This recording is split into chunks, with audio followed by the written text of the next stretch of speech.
I'd like to start by explaining my process. It's pretty easy here. Chance. Chance plays a big part in the operation of all of my poetry. I'd like to start off by reading a poem by William Blake. Yes. Not tonight, though. All right. My first piece here.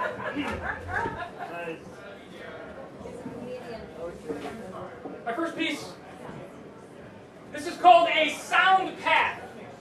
And a sound path is a bit of sound poetry. It's an invention of mine that I've come up with where it meets poetry meets sound. The idea here is that you follow your finger from the very beginning place and you follow it all the way down to this X here. Now, each texture line represents a different sound and you go at any tempo you want. So another way to look at this is that this is a musical score, a new way to do a musical score. All the words here are gibberish, words that I've invented, and the reason why they're gibberish is to free the words from their meaning so that we can extract the sound from them, so we can pay attention to their sound. So without further ado, I will do my first piece here. This is called Wab Natka.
Okay, first of all, being an experimental poet and doing experimental work, like I said, is a lot about chance, okay? A lot about chance.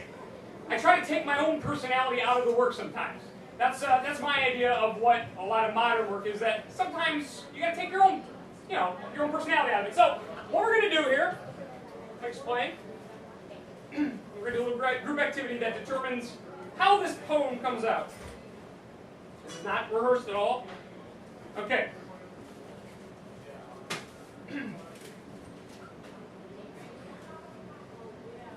I could be bounded in a nutshell and count myself a king of infinite space. Shakespeare, Hamlet, Act 2, Scene 2. Hamlet may have meant in this that although we human beings are very limited physically, our minds are free to explore the whole universe and to go boldly. In this bag here, I have the universe. Colored marbles that look like galaxies. And on them there are markings. What I'm going to have some of you do here is pick out a marble. And I'll explain what it means. Sir, can you pick out one? Okay, you hang on to that. Oh. Okay. Just take one here. Okay. Someone in the back here. You want to pass that back to one of those? Yeah, you can give it to her. Pick a marble, any marble? We'll do, yeah, just make that the last one of that. Okay. So here's what I'd like you to do here. I'm going to read a piece of poetry here from one of my poetry books, but how I'm going to read the poetry, the experience that you're going to have, the experience I'm going to have, is going to be altered. So I'd like you to read what you have. What symbol or letter do you have, ma'am? T. A T? Okay, a T represents whisper. So I'll be whispering this poem. Sir? yellow dot. A yellow dot. Let's see here. A yellow dot would be, I have to read the poem backwards in a whisper. Okay. It's a yellow oval. Or an Okay, oh, you got the circle. That means that you get to select what I'm going to choose from. Okay, and you, sir? G. A blue, okay, G here. And that is, I have to lie down. So I have to lie down while whispering, reading the poem backwards, and you get to choose the poem. All right, so I'm going to give you a selection of poetry books to choose from here. We have E. Cummings, we have Henry David Thoreau, Walden, A Life in the Woods, and A Midsummer's Night's Dream by Shakespeare. Which one would you like? the first one. Okay, or this Oh, yeah. Okay, perfect. All right. If you could, I'm just going to flip it. You go ahead and just tell me when to stop there. I'm like a magician. All right. I'm going to read back your card. All right. Okay, perfect, perfect. I hope y'all can hear. Here we go. Whispering. Reading it backwards, whispering, lying down. You picked it. Do you want the mic? Yeah, somebody should. Sure. We can do the mic. Thank you very much. See, the shaky persists flame, furious, its shrine a candle, roam this ending at the precisely cliff, it very perceived to emerging troubles, only blood erect, whose whisper be within crooked sunset, upon always by woven mind, lie meanders firmly, woven, yes, window at this privingly, why perched cat in bluish yellow, a bird distinctly and oxen fields lift the deep through how I remark. Thank you very much. Yeah. All right. Marbles are a souvenir. For you all, souvenir. Souvenir. Okay, moving on here. Let's see what we got. All right. Next, what we're going to do here is, this is a little unusual. For 1 minute, we're going to not talk. None of us are going to talk. We're going to be silent. One of my favorite artists, he's an experimental artist, his name is John Cage, and this is inspired by him. The poem that I'm about to read, or not read, is going to be whatever sounds happen in this bar for 1 minute of silence, that is the poem. So let's observe what we hear for 1 minute on the clock, and here we go, John Cage.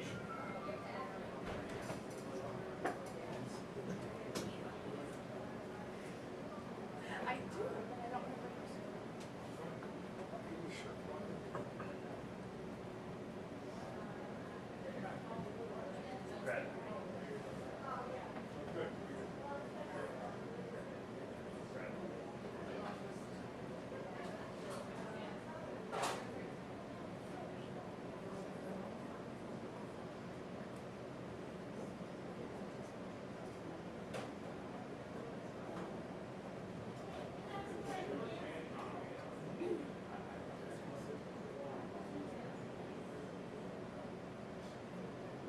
Jack Cage. Thank you. All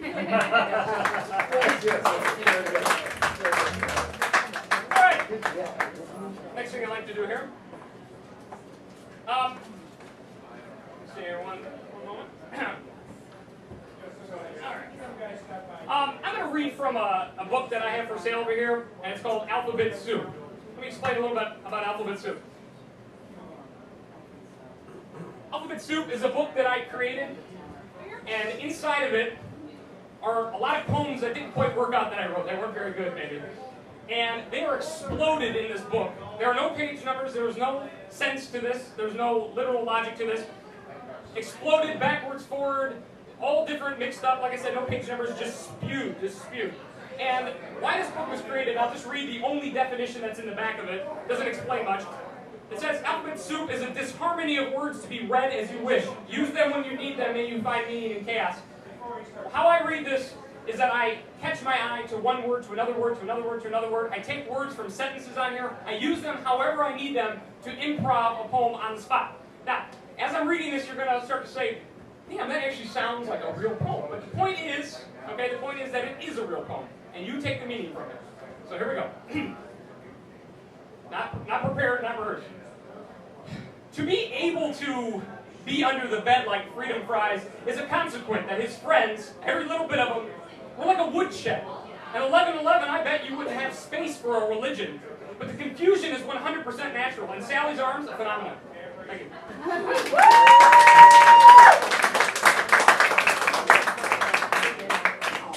I am equal to a cake frosting Skywater. We stick together like a glacier, jumping through hoops, a dominant performer, but the plane beneath an E and beneath a basement, trying to find myself. And I tilt my head back, help me, help me! Who are you? Equal to inside. Again, I say, against the grain of oranges in winter. Thank you.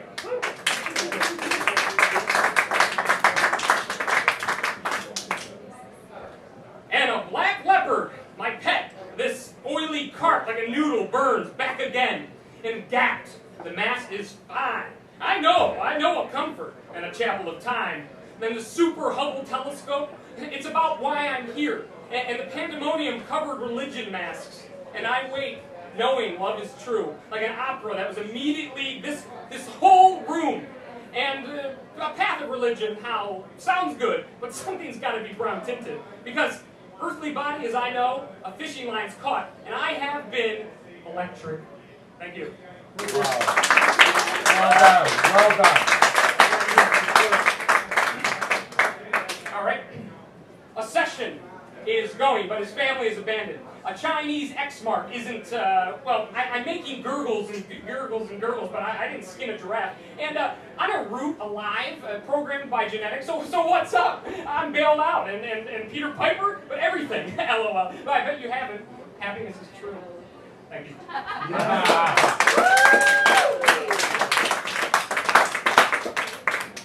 Two more of these here. Perchance, the busyness talking, the economy, a new invention bringing back the plutocrat. But I'm most excited about, hey, does it feel like nobody knows in black magic? Because a Marina or a Maria is the opposite of a would largely permanent favorite music. But the winds changing are like fine woods in real events. But my daughter, find her, search for her, left, all that but a flash, could marry you in a scorpion. Vicious. Thank you.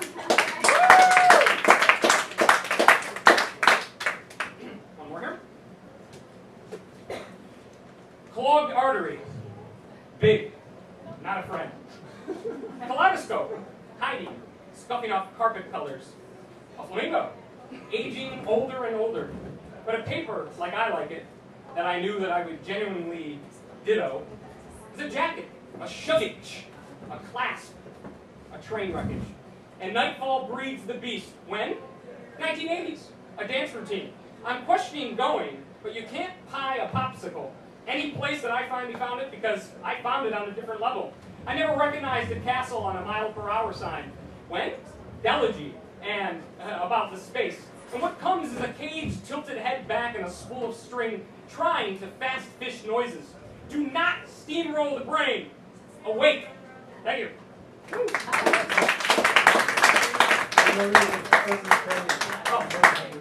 Oh, thanks. And you too, you too. Again, I've signed all these books here. Okay, next thing here.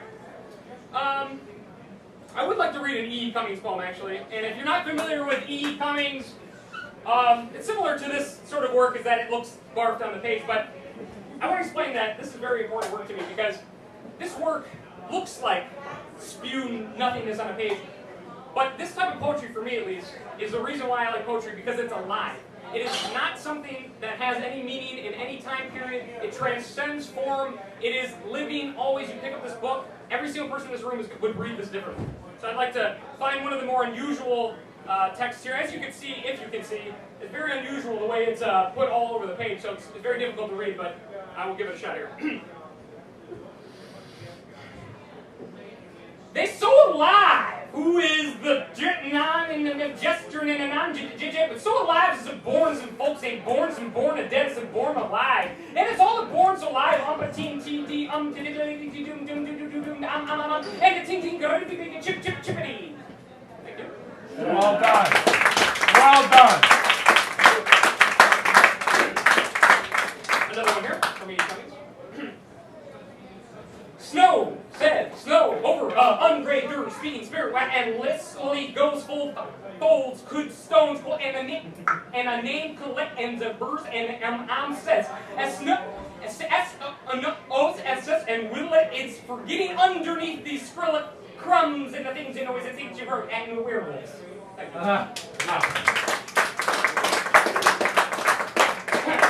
One more here. Oh, purr. Persiferna and the Thurnamenes lastly, hypergonadigious not analytic for in a dude. Not within an inertia and the newsreel called theater and with your witness and a the president of the United States, the president of the United States, the president of the United States of America, undegate to rene quam sub suddenly was a baseball. Thank you.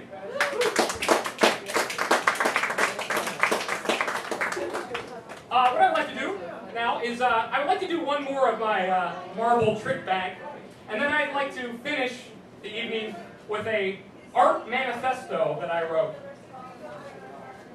All right, let's see what we got here. Someone who has not.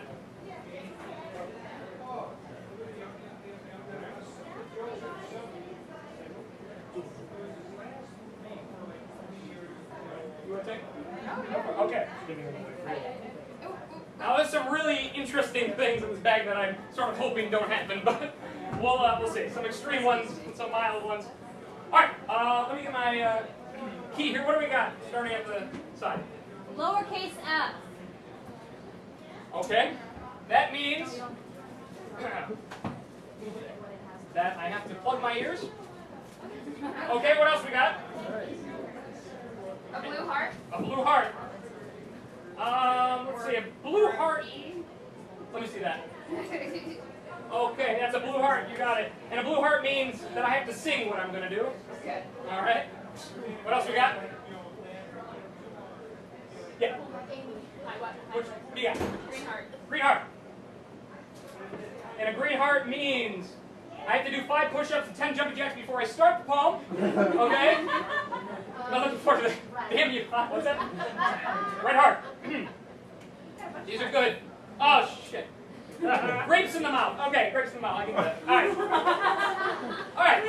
Oh, don't put the grapes in your mouth. Not before I do the Yeah. push-ups. Right. Okay. Good. Good call. All right. To clarify, if I'm talking really loud, it's because I can't hear these things work very well. Thank you. Okay. I'm going to explain again the point of what I'm doing is that I want to see if this alters the way that you experience at home by the circumstances that I'm put under. So we'll find out. Okay. Ears plugged. We said I have to do the jumping jacks and all that good stuff, and I have to have the grapes in the mouth, and I have to, what was the last one? Sing. Sing it. All right. Let me get a poem here. I think I'll read from Henry David Thoreau here. Okay.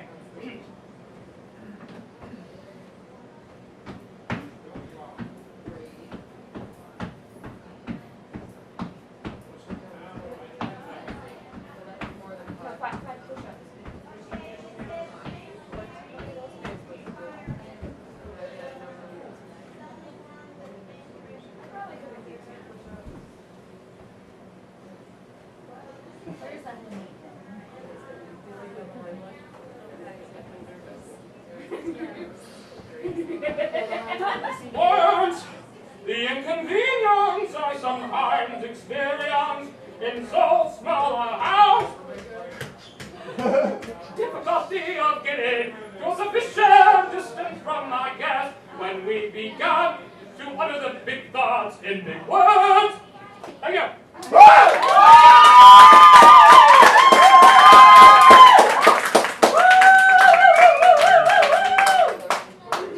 For your interest, I'll read this like a poem. These were the other ones that could have landed. Stand on knees. Speak through cupped hands, plug nose, plug ears. Lie down. Turn around. Speak through my teeth. Take a shot of lemon juice. I have a... Keep my tongue out. Yell, whisper, eating crackers while I speak. Read in the crowd. 5 push-ups, you do that. Sit in a ball. Grapes in mouth. Breathe under a sheet. Everyone makes a lot of noise when I'm trying to read it.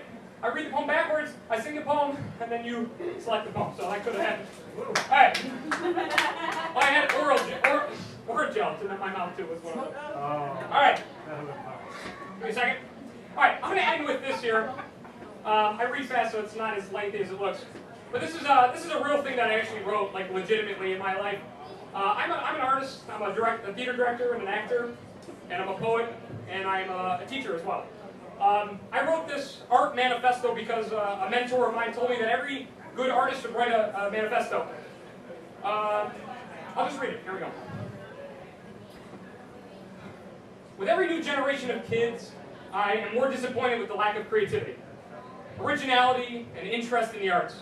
Though no discredit to the students, this is, after all, due to the lack of proper arts education. Our government competes with other countries to meet ridiculous, unachievable standards of success at the expense of the American youth.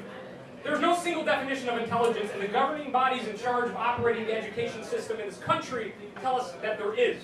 Now, we're all still working under regulations of right answer, wrong answer. Tests of intelligence are still based on one type of intelligence, but why? Art education advocate, leading expert in his field, Ken Robinson, suggests that an IQ test and one must think of as many uses for a paperclip that they can is a better measure of intelligence than any of the ones that exist. 20 to 30, you're below average. 40 to 80, you're highly intelligent. 80 and above, you're freaking genius. Of course, this is only one example of new ways to measure intelligence, but this is one of lateral abilities, that is out-of-the-box thinking, allowing for multiple answers to occur. Now, how controversial? Of course, this isn't a means to an end, this is just another tool that could be included. Across the United States, schools are not teaching art well. It's a fact. This is not to say that there aren't good art teachers. At the highest level, art is just not funded properly. It's not understood. Elementary and high school teachers are expected to grade projects on how well the directions were followed, but they're not allowed to pay attention to the brilliance of a project that didn't meet the guidelines. Now, that's a shame because it's sad that the next Picasso or Stellark or Klimt, they'll either fail or they'll go unnoticed. Now, I fail to comprehend how our government is letting this happen, because clearly the future of this country depends on multiple versions of intelligence and, to be precise, creative entrepreneurship. And it could be indeed that those in power fear an uprising of sorts. Now, surely the government must recognize the power that art has for change. Obviously, they use it for themselves, for politics and propaganda. But by keeping reins tight on what's being taught in our classrooms, and with a focus on math and science only, no such uprising is likely to happen. Or is it? The only way to save the future generations of artists from thinking so narrowly as they do now is to work from the ground up, beginning with our youth. And by giving the youth the words and the tools to be artists of the now, it will help define the standards of art in classrooms and the community alike for the future. A generation hungry for what's relevant, in tune to the impulse and the zeitgeist of our time. This is the mission that I have. Now, we need to give our youth a better scope in which to view the world. And they need better vehicles in which to express themselves. The education system today is a funny thing. It's a machine. It's an assembly line. It takes students, it feeds them down the conveyor belt into the next grade. And along the way, aside from a few excellent educators, the machine offers little to no encouragement of individual talents. It simply pushes you onward as long as you pass inspection. Now, the machine is a mindless robot. It isn't programmed to identify ingenious and highly creative intelligence. It's only statistics and numbers. And it's programmed to produce the average people for an average world. Now, think of it. There are only a handful of accepted art styles that even exist in the world. They're called traditional styles that even remain prominent in classrooms, performance venues, museums, etc. Core styles of visual art include like realism, surrealism, impressionism, abstract, all these things you've heard. But in other forms, such as theater and dance, new styles emerge all the time. But we just don't hear about it. Now, what's my point? My point is that there's always going to be what's considered fundamental art, and the aforementioned locations of where one finds art. These basic styles and forms are the safe, accepted, normal, comfortable, commonplace, accessible styles in society. There was a time when dance studios were only teaching folk dancing, and then perhaps swing dancing, and soon enough hip-hop. And upon the invention of such traditional styles, these things were fresh at one point, and they were exciting, and they really spoke volumes to the time and the period in which they originated. But I'm sure that breakdancing was happening in some remote corner of the world while tap dancing was also being taught. But nobody ever heard of it at that time because it didn't have a name. And this is how I feel about art today. Plenty of great styles and forms are emerging now, but because there are hardly any facilities catering to these new styles, you're likely to never hear about them.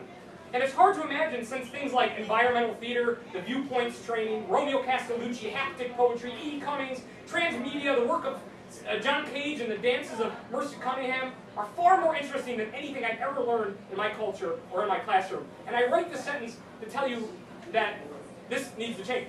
All traditional forms, that is to say, past styles, they exist still. They're frozen in time, like corpses. They're prominent styles, but why? Because of nostalgia? Because true forms are timeless? Why are the majority of art studios, venues, museums, and courses in school all tailored towards the appreciation and understanding and teachings of dead forms of art? Traditions keep being passed down through the ages like a corpse, like I said, stiff, with less and less meaning. Our holidays, for example, tell us stories and even the origins of purpose and meaning. But for us, there's little relevance. We would, it seems, rather ride on the coattails of tradition just because of its place in history instead of waking up to what it actually means to us now. So why? Why are there no institutes for modern approach to art? New definitions, no definitions, new techniques, no techniques, new textbooks, no textbooks, teachings of modern artists and styles, and a foot in the future. Certainly, there's not only room for, but an interest for this type of work, the work of the now. What could matter more to a student going for his art degree, heading out into the real world? A working knowledge of when old artists were born and died, and what brushstrokes that Monet and Matisse used? Or what events in history inspired such great works? That is what a library is for. That is what Google is for. Okay, now this type of education is not useless if you have an interest in it, but it's absolutely arbitrary in the classroom today. I worry that we'll never have an appreciation for artists today. I've seen, especially in our youth, that their comprehension of what a painting is, or what a poem is or should be, is absolutely narrow and tightly defined. If you don't rhyme, children will say, you're doing a poem wrong. That needs to stop. The way that the system is today seems like we'll have to wait another 50 years for any of the exciting styles that exist today to even be talked about. But at that rate, I'll have to write another essay and speak to you all about how flash mobs are a thing of the past. Now, whether most of you realize it or not, our country is on the brink of an art revolution. Now, with the advent of computers and media technology, new forms of art have already begun to emerge rapidly, and they're going to continue ever more. Now, you haven't seen anything yet because the world has not even begun to realize the power of technology and art have together. But while the future waits to be invented, a new paradigm for art is incubating. There are countless artists that I know that don't even know they're artists because they wouldn't consider themselves artists by the definitions that we give. Now, art today, I believe, is and should be a culmination, a cross-pollination of all of one's abilities. That, to me, is modern art. The mixing of math and art, nature and fashion, physicality and physics, food and history. For the first time in history, America, with a rich and wide-reaching account of our country's culture and past, we may be able to look back and reinvent our history. Now, with modern technology, we can find connections between things that never made sense before. We can blend media in ways that have never been imagined before. We are no longer restricted by rules or guidelines, and any average person has the tools to be an artist from their own hope. It bothers me that this average person, let's call him Hank, he'll see a strange or unusual piece of work for the first time and he'll hate it purely based on only his own taste alone. Because if Hank were ever to have taken an art class in college that actually taught modern art, he would realize that taste is not only the way to review a piece of art. Taste is the culmination of understanding many different styles and topics of interest. For you have to know more than, dude, I just don't like melting clocks in order to fairly judge a Salvador Dali, you know?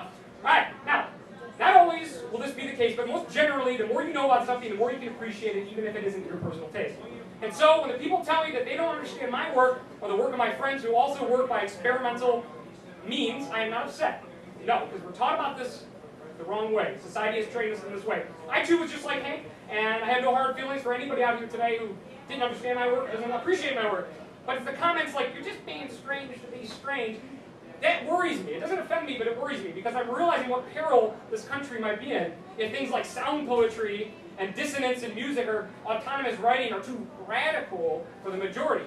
Because, hardly so. Believe it or not, these things are quite normal and commonplace, though they lack perhaps the same sort of commercial presence that other forms have.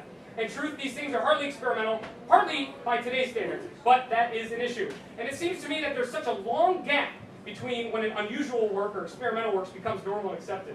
It seems that history tells us we must wait great lengths of time before great styles of art can be appreciated. And as with Van Gogh and E. Cummings and Antonin Artaud, I would like to believe it takes so much time for the world to recognize the achievements of these iconic artists because their work is so complicated and dense and rich in nature that we're just catching up with them now. But imagine, if you will, what would have emerged alongside Van Gogh had the importance of his work been realized during his lifetime. And when one person dares to do something new, it paves the way for other artists to try new things as well. Let us not be afraid to play, to experiment, to create, to risk everything we have in order to find meaning. Fire, poof. All right, thank you very much.